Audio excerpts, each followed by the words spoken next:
Welcome to the NBA 2K9 101 training video, a virtual walkthrough in basic game controls.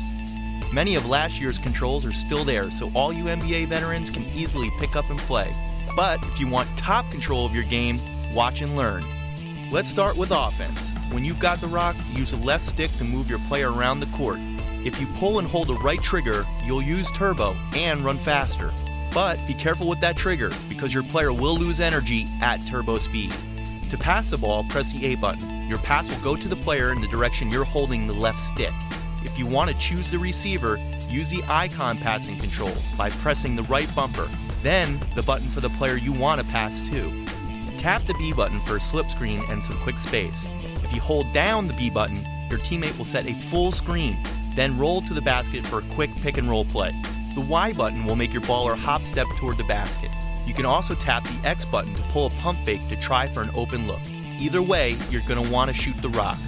All you need to do is pull back and release the right stick, the shot stick, to put up your shot. Just be sure to release the shot stick at the top of your jump for the best chance of making the basket. Now, as any baller knows, there's a big difference between shooting the rock and throwing it down. And since you know the first thing you want to do when you grab the controls is dunk, listen up. If you're rushing to the basket with turbo by holding down the right trigger, you can use the right stick to flush the rock. As you approach the basket, just shove the right stick in different directions to perform different types of dunks. The more of a high flyer your player is, the wider variety of dunks he can pull off. Yeah, that's how I'd do it. Now, when the ball's in the air coming off the basket, press the Y button to jump for the rebound and either get the easy putback on offense or sweep the glass on defense. Just be sure to time it right, or else risk winding up flat-footed and holding nothing but air. If you've got the skills, you can use the left bumper to activate dual player control. The left bumper combined with the 4 face buttons gives you control of both the ball handler and the second offensive player. Press the left bumper to bring up dual player control, and then press the B button to have your second player set a screen. You can then use the left bumper and the A button to have him come off the screen for a pick and roll play. Press the left bumper and then the X button to have the second player get open. This is key for passing out of a dangerous situation if you get stuck. The left button plus the Y button will tell the second player to post up. Follow this with a good pass inside for the easy deuce.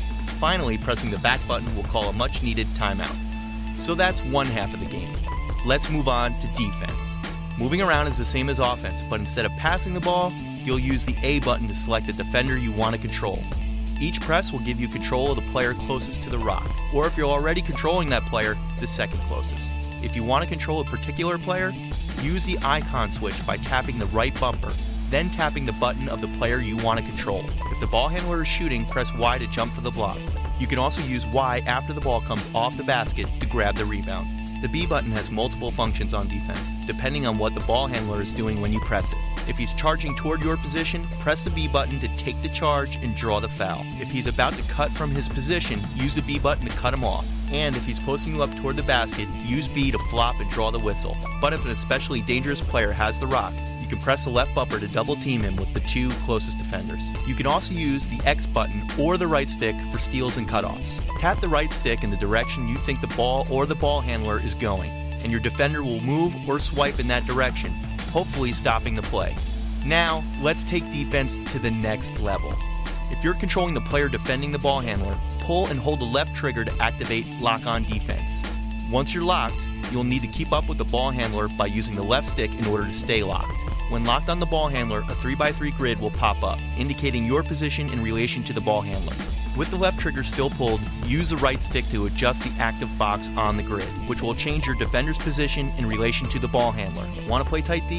Then move to the box closest to the ball handler. Want to cut off a passing lane? Move to the box furthest from the ball handler and on the side closest to the available receivers. Use lock on D and the right stick to make precision adjustments to your defense, and you'll keep your opponents out of the zone. That's a wrap for 101. Now you're ready to hit the hardwood. Once you master these basics and are ready to really tear up the court, check out the Living Rosters, IsoMotion Pro, and ShotStick Advanced videos, which show off the very latest features in NBA 2K9.